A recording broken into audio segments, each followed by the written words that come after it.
Par to, kas tad īsti ir radioloģija, šodien noskaidrosim, jo uz sarunu esmu aicinājusi Rīgas Austrumu Kliniskās Universitātes slimnīcas radioloģijas nodaļas vadītāju un invazīvo radioloģi Ainu Kratkovsku. Sveika, Aina! Labdien! Pastāstiet, kas īsti ir radioloģija un kas ir invazīvā radioloģija? Laikam jāsāk ir no pašiem pirmsākumiem, jo pirms 130 gadiem, nav nemaz liekas tik sen, bet tomēr nejaušā kārtā Vilhelms Konrāds Rentgens atklāja rentgenstarojumu. Un īstenībā pirmā rentgena bilde, kas bija veikta vispār, tā bija Vilhelma Konrāda Rentgena sievas plaukstas attēls. Un sākot jau ar faktiski šo te 1895. gadu sākās radioloģijas attīstība. Sākotnēji tas bija pamatā rentgens, pēc tam parādījās tādas metodes, kas ir balstītas rentgenā, piemēram, rentgenoskopija, arī datortomogrāfija, un vēlāk attīstījās arī pārējās radioloģijas metodes, kas ietver sevi magnētisko rezonansi, ultrasonogrāfiju, un arī mūsdienās arī ļoti plaši un strauji attīstošos jomu invazīvo radioloģiju. Un tas otrais jautājums, ja visi zina parasti, kas tad ir tas radiologs, parasti jau iedomājās cilvēku, kas sēž tādā tumšā telpā, apraksta bildes un daudz nekomunicē ne ar pacientiem, ne ar saviem kolēģiem. Tas ir tāds vecs priekšstats, kādreiz tā bija, bet vairs sen tā nav. Radiologs ir iznācis gaismā mūsdienās un faktiski piedalās un ieņem vienu no centrālajām lomām gan pacientu ārstēšanā, gan konsīlijos, gan multidisciplināru lēmumu pieņemšanā. Un, ja iet runa par invazīvo radioloģiju, tad atkal atgriežoties, varbūt bišķiņ pie vēstures, tā ir tāda, es teiktu, drosmīgu radiologu apakšspecialitāte. Un jāsaka tā, ka ja mēs, rentgenstarojums ir atklāts pēc 130 gadiem, tad faktiski pirmā invazīvās radioloģijas manipulācija ir veikta pirms aptuveni 100 gadiem. 1929. gadā atkal drosmīgi viens no ārstiem pats veica sev sirds kateterizāciju. Parādot, ka jā, šādā veidā ar maziem kateteriem, ar mazām ierīcēm mēs varam veikt ķermeņa izmeklēšanu no iekšpuses, negriežot neko vaļā, neatverot kruškuru, neatverot vēdru vai neatverot galvu. Un ar to viss arī aizsākās un faktiski pirmās kāju artēriju tādas mazinvazīvas angioplastijas, jeb sašaurinājuma atvēršanas, bez griezieniem, bez vaļējas operācijas, pirmā tika veikta 1964. gadā. Un ar to attīstījās jau gan asinsvadu patoloģijas ārstēšana, gan arī dažādu ne asinsvadu, jeb faktiski mīksto orgānu, aknu, nieru patoloģiju ārstēšana mazinvazīvā ceļā, pielietojot radioloģiju. Jā, jo mēs vienmēr runājam par tā saucamo šķērs attēlu vadītu ārstēšanu. Šķiet ļoti sarežģīti, bet faktiski, ja mēs iedomājamies jebkādu objektu, piemēram, desiņu, ko mēs ar nazītes šķēlējam šķēlītēs, ļoti līdzīgi tiek veidoti arī radioloģiski attēli, piemēram, datortomogrāfijā vai magnētiskā rezonansē, ka mēs izmantojot fizikālus principus, piemēram, magnētiskā rezonansē, tā ir atomu un elektronu ierosināšana, rentgenoloģiski, piemēram, datortomogrāfijā, tas ir rentgenstarojums, mēs sašķēlējam, šobrīd jau tas tā kā ne pa īstam, bet tomēr sašķēlējam ar fizikāliem metodēm ķermeni arī tādās šķēlītēs un varam redzēt šo te šķērsgriezumu. Un kādreiz, lai ķirurgs, piemēram, veiktu operāciju, it īpaši, ja pacientam tādu milzīgu simptomu nebija, nemaz nebija zināms, kas tad tur iekšā darās, bija jāatver vaļā un jāpaskatās. Mūsdienu medicīna nodrošina to, ka šo te vēršanu vaļā tikai, lai paskatītos, mūsdienās vairs neveic. Jā, tā ir tās mūsdienu medicīnas pamatnostādne, ka mēs ārstējam un diagnosticējam pacientus mazinvazīvāk, aizvien mazinvazīvāk.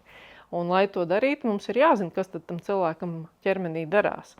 Un, lai to zinātu, tad tāpēc arī radioloģija faktiski mūsdienās ieņem viena no centrālām lomām pacienta ārstēšanas procesā. Paldies atklājumiem, jā, jo tas tiešām, man liekas, ir milzīgs solis medicīnā. Bet pastāstiet, mums visiem ir zinām ļoti dažādi izmeklēšanas metodas. Ir rentgens, ir datortomogrāfija, ar kontrastvielu, bez magnētiskā rezonanse. Kā cilvēkam šajā visā neapjukt? Un varbūt pastāstiet, kam tad kas ir paredzēts un ko tur var redzēt? Faktiski cilvēkam vairs pat īsti nav jāapjūg. Tas ir ārstu uzdevums, lai lemtu, kas tad konkrētajai patoloģijai un kāda no metodēm ir vislabāk piemērota. Ja?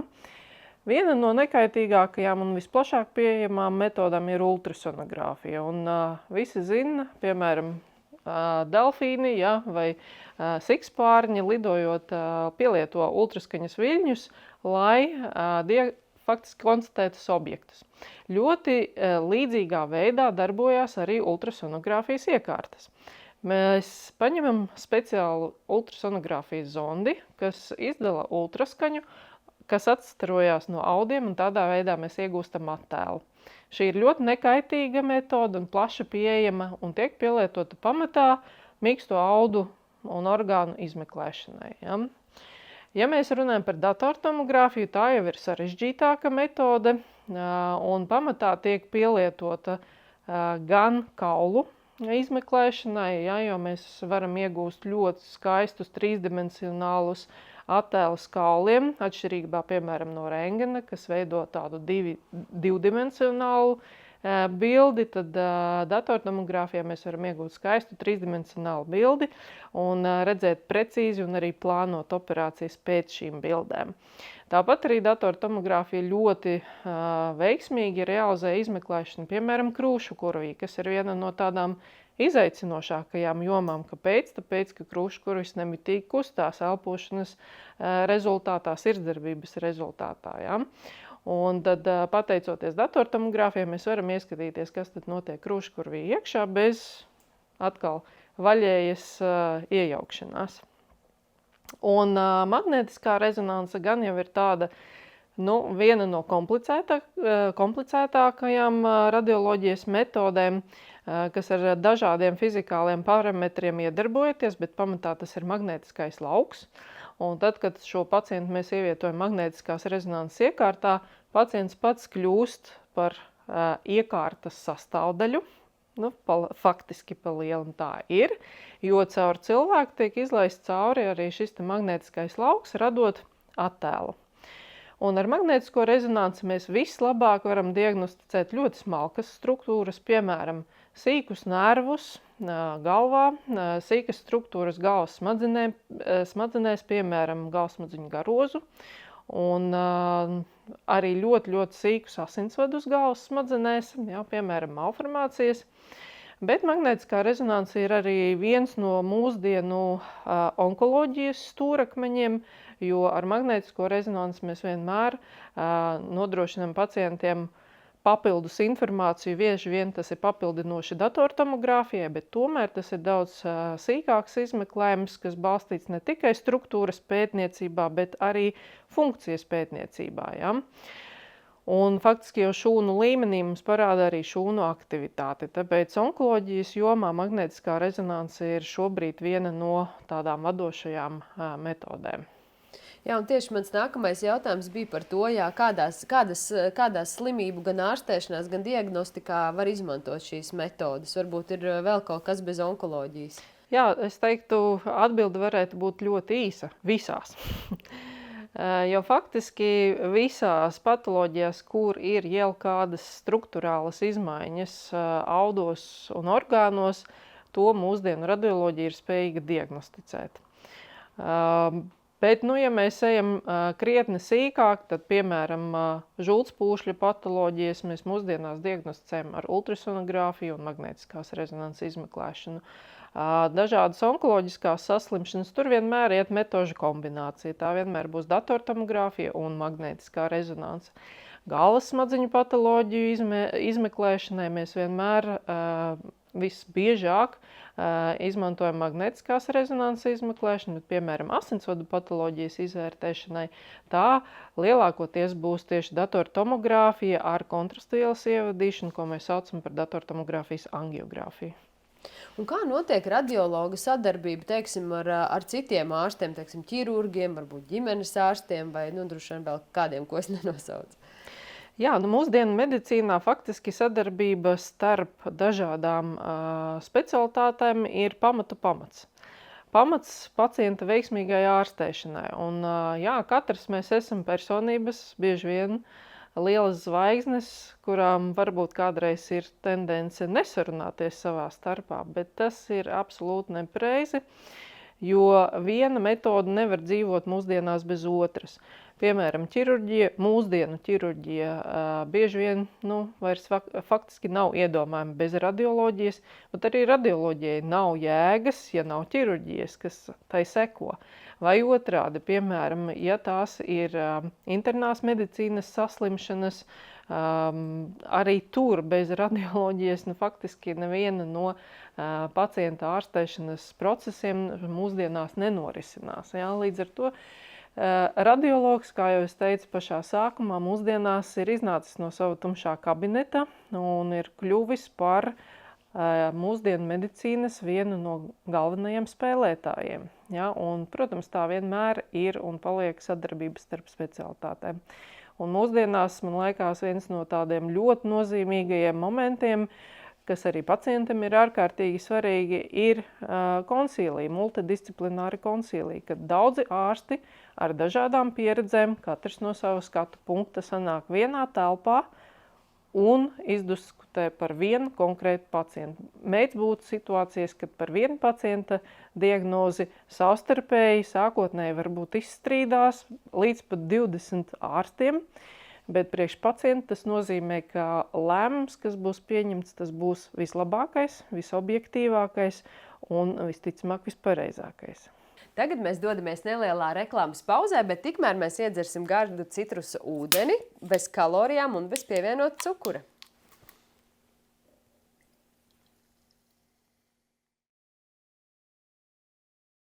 Varbūt jūs varat padalīties ar kādu stāstu, kādi ir varbūt augstākie sasniegumi Latvijā, kādas iespējams īpašas slimības ārstēšanai, izmantojot invazīvo radioloģiju?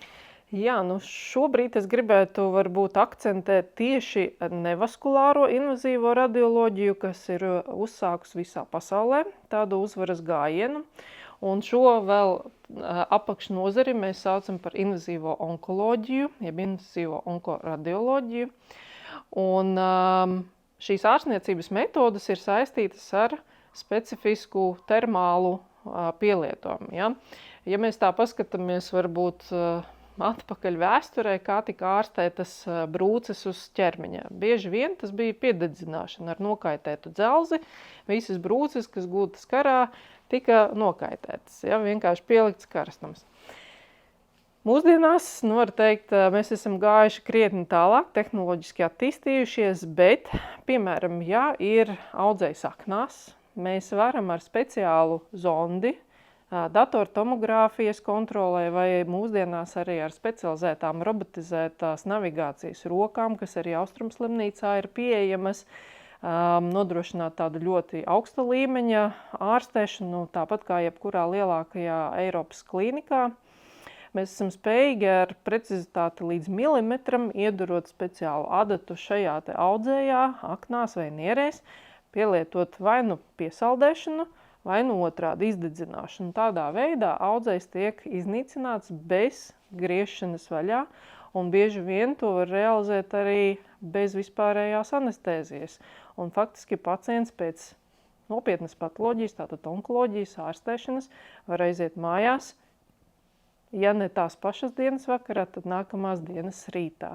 Kas, es teiktu, protams, ir samērā revolucionāri, pacientam ārkārtīgi draudzīgi, arī ekonomikai draudzīgi, jo šie cilvēki atgriežas savā ikdienā un turpina strādāt, turpina dzīvot.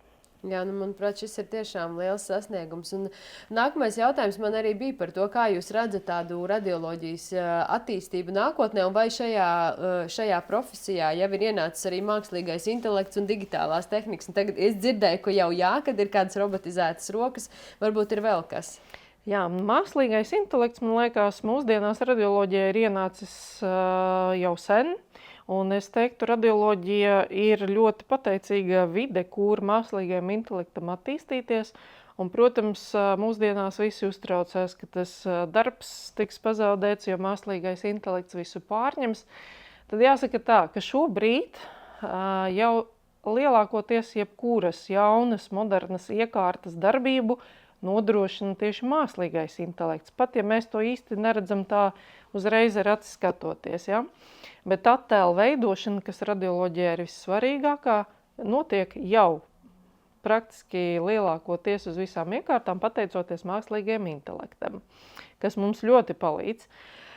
Un mēs īstenībā kā radiologi gribētu, lai mākslīgais intelekts ienāk arī straujāk, bet noteikti tam ir jābūt kontrolētam procesam. Mēs nevaram paņemt jebkuru programmu, ielikt datortomogrāfijas vai magnētiskās rezonanses iekārtā un paļauties uz to, ko tad viņa ir sarakstījusi. Ja?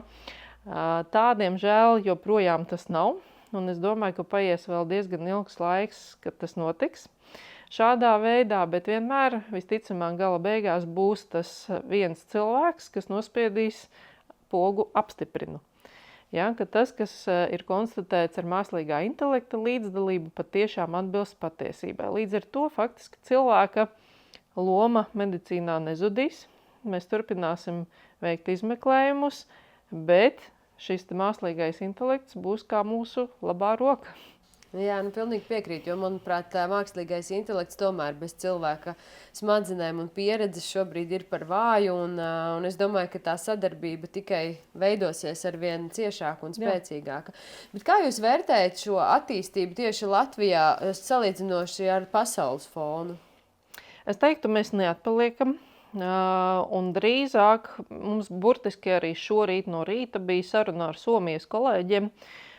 Mēs jautājām, tas ir viens no lieliem centriem Helsinkos un arī Kuopio slimnīcā, un mēs kolēģiem jautājām, kā tad jums iet ar šo mākslīgo intelektu, cik daudz jūs lietojat?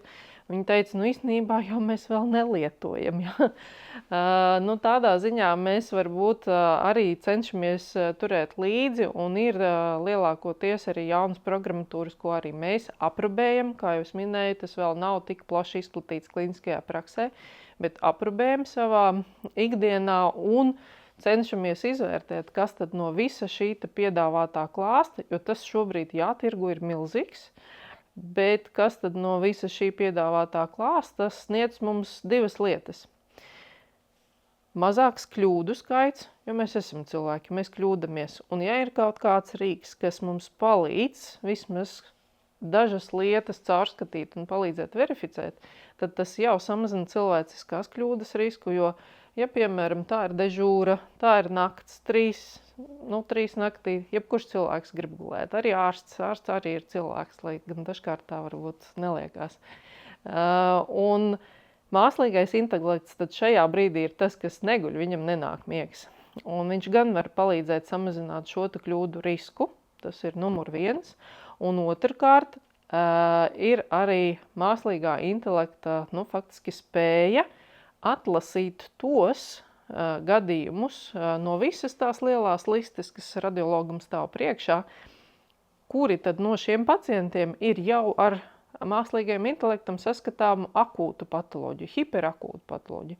Un tad mākslīgais intelekts novieto šos pacientus saraksta augšgalā. Mēs to saucam par triažēšanu, jeb prioritizāciju. Un to tad mākslīgais intelekts var savukārt jau ārstam palīdzēt. Tātad mazāk kļūdīties un diagnosticēt ātrāk tos pacientus, kuriem ir tiešām kritiska patoloģija. Un kā mūsdienu cilvēki nokļūst līdz radiologam? Es saprotu, ka šis ceļš nav pa taisno, tā varētu teikt pie jums, bet tas noteikti caur kādu speciālistu, kas nosūta cilvēku. Jā, vienmēr, protams, viss stāsts vienmēr sākas ar ģimenes ārstu. Ģimenes ārsts ir mūsu medicīnas pamatārsts. kas tad arī cilvēku nosūta uz noteiktiem izmeklējumiem, ko veic radiologs, vai arī nosūta uz konsultāciju pie invazīvā radiologa. Jo invazīvais radiologs var būt atšķirībā no radiologa, kas nodarbojās ar diagnostisko izmeklēšanu, konsultē arī par gan jau veiktiem izmeklējumiem, gan arī par manipulācijām, kas tiek plānotas. Un cik daudz cilvēkam būtu jāzina par jūsu profesiju, un kādi būtu, jūs varbūt ieteikumi, kā jūs informējat cilvēkus par šo jomu? Protams, mēs vienmēr, atskatoties, teiksim, uz Austrumu slimnīcas, arī mājaslapas saturu, mums ir pieejams video par katru no izmeklējumiem, kā viņš tiek veikts, kāda ir nepieciešamā sagatavošanās un ko sagaidīt no šīs manipulācijas. Jo skaidrs, ka svarīgākais cilvēkam, lai mazinātu trauksmi nākot uz jebkādiem izmeklējumiem, ir izpratne par to, ko tad ar viņu tur īsti darīs. Ja? Un tas arī ir pierādīts, ka, piemēram, veicot magnētisko rezonansi, ja pacients ir noskatījies šo video, kā tad izmeklējums notiek, viņa trauksmes līmenis, veicot izmeklējumu, ir mazāks, un mums ir mazāka nepieciešamība pielietot, piemēram, anestēziju izmeklējuma laikā. Ja? Tātad informācija ir ļoti labs instruments, un mūsdienās mēs esam jau, man liekas, pieraduši pie tā, ka rakstīto materiālu mēs sliktāk uztveram, vizuālo materiālu mēs uztveram daudz labāk, un tāpēc arī Austrumu slimnīcā, radioloģijas centra mājaslapā mēs cenšamies arī šo vizuālo informāciju pacientiem nodrošināt. Un kā veikt šos izmeklējumus cilvēkiem, kuriem ir ļoti bailes no šauras telpas, kam ir klaustrofobija vai tiešām tāda palielināta trauksme? Ko jūs darat ar šiem cilvēkiem? Viss, protams, ir atkarīgs no izmeklējuma veida. Ja, ja tā, piemēram, ir datortomogrāfija, tad ir iespējams pielietot izmeklējumus, kuri tiek veikti skeneros ar lielāku atvērumu. Ja? Ja, piemēram, standarta skenera atvērums ir 70 cm, tad šādiem cilvēkiem mēs parasti veicam izmeklējumu uz tādas iekārtas, kur tas atvērums ir lielāks. Telpa vienmēr tiek vairāk apgaismota, lai šīs klaustrofobiskās sajūtas mazinātos. Bet, ja ir, protams, nepieciešamība, mēs arī pielietojam anestēziju, tas ir viens. Un tie var būt arī dažādi video materiāli, kas pacientam tiek rādīti izmeklējuma laikā, lai novērstu šo uzmanību no šīs šaurās sajūtas, klaustrofobiskās sajūtas, kas var rasties cilvēkiem. Jā, tā tas ir. Bet atkal, ja mēs zinām, kā tas tiks veikts, cik ilgi tas tiek veikts, jo arī uz izmeklējumu modernajiem skeneriem tiek attēlots izmeklējuma laiks, kur tad cilvēks šajā izmeklējuma posmā atrodas. Un, protams, ja mēs varam vēl arī parādīt kādu izklaidējošu video izmeklējuma laikā, tas ir pavisam jauki. Un arī varbūt kādreiz, protams, mums ir dažādi terapijas veidi mūsdienās, ir mākslas terapija, mūzikas terapija. Arī to mēs pielietojam izmeklējuma laikos, pacientam iedodot speciālas austiņas, lai izmeklējuma laikā viņam būtu mazāk trausmas sajūta. Jā, jo par šo man arī ir ļoti liels prieks, jo ka šī joma arī šajā virzienā virzījusies uz priekšu, un arī cilvēkiem tiešām ir mazāka trauksme, jo kādreiz mums visiem asociējās šie izmeklējumi ar tādu tiešām bailīgu sajūtu, tādām nepatīkamām skaņām, bet prieks, kad arī šeit virzās viss uz labo pusi. Kā tad īsti notiek šī invazīvā radioloģija, ar kādiem rīkiem, kā tīri fiziski tas notiek? Es parasti arī studentiem stāstu, mēs zinām teicienu, visi ceļi ved uz Romu. Cilvēku ķermenī visi ceļi ved uz sirdi caur asinsvadiem. Līdz ar to mēs faktiski caur jebkuru asinsvadu varam nokļūst citā ķermeņa vietā. Kādreiz mēs ārstējam patoloģiju galvā, bet ieejas vārti mums ir caur cirkšņa artēriju, tātad kājā. Un pacients arī jautā, kā tad jūs caur kāju ārstēsiet manu galvu? Tā ir tā mūsdienu invazīvās radioloģijas priekšrocība, ka, piemēram, cirkšņa artērijā tiek ievietotas šādas maza caurulītes lūža, ko mēs saucam par arteriālo slūžu. Un tieši caur šo mazo atverīti, ko mēs redzam, kur 2 mm diametrā, mēs esam spējīgi ievadīt speciālus materiālus, ko sauc par stīgām, šādas te. un tad ievedot šādu stīgu slūžā, mēs jau tālāk šīs galiņš iet pa asinsvadu uz priekšu un tālāk līdz vajadzīgajam mērķim. Un mēs varam arī lietot, lai faktiski navigētos pa asinsvadiem, dažādus katetrus. Jā, arī redzat, viņš ir ļoti maziņa diametra un faktiski var ieiet asinsvados pietiekami distāli, tad pietiekami tālu. Un arī jūs redzat, šie te galiņi ir ļoti dažādas formas, ko mēs izvēlamies arī attiecīgie asinsvadam, ko mēs ārstēsim. Nu, un tad pēc tam mēs esam spējīgi ievadīt asinsvados dažādas lietas. Tie var būt stenti, šāds te piemēram, vai piemēram baloni, ar kuriem mēs vai nu paplašinam slēgto asinsvadu, vai arī otrādi slēdzam to asinsvadu, kas ir patoloģisks. Un tie materiāli, mūsdienu materiāli ir ārkārtīgi fascinējoši, jo mēs zinām, ka, piemēram, kājas artērija, tā nav vienkārši metāla truba, kurā kaut ko var vienkārši ielikt. Tas ir struktūra, kas gan vērpjās, gan pagarinās, gan sašaurinās. Un attiecīgi visam, kas ir ielikts asinsvadā, ir jāspēj šo atkārtot. Un ja mēs zinām, ka, piemēram, ir metāla caurulīte, ko mēs saliecam, parasti viņa paliek tā arī paliek saliekta. Bet mūsdienu materiāli veidoti no speciāliem sakausējumiem, no metāliem, kuriem nav atmiņas. Respektīvi, mēs viņu salokam, un viņš nepaliek salocītā veidā, viņš atnāk atpakaļ. Viņš ir spējīgs pagarināties, viņš ir spējīgs savērpties un atkārtot asinsvadu anatomiskās kustības. Līdz ar to šie jaunie tehnoloģiskie materiāli mimicē, jeb atkārto mūsu organismā šo plasticitāti un spēj tātad arī organismā dzīvot ilgstoši kopā jau ar mūsu pašu audiem. Un noslēgumā es gribēju jums jautāt pēdējo jautājumu. Tā kā mūsu raidījums ir māksla dzīvot, tad mēs vienmēr saviem viesiem jautājam, kas jums kā Ainai personīgi ir māksla dzīvot? Man liekas, ārstiem uz šo jautājumu atbildēt ir ārkārtīgi grūti, jo viens no ārsta dzīves lozungiem, to mums māca 1., 2. un 3. kursā, dodot gaismu citiem, sadegu. Tātad a priori mēs jau paši paredzam, ka tā dzīve diezko nebūs vienkārša.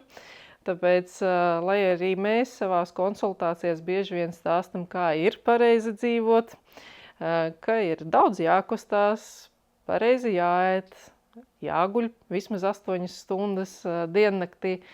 Man liekas, visiem ārstiem ir jāatzīst, ka lielākoties mēs arī ne visu šo spējam izpildīt.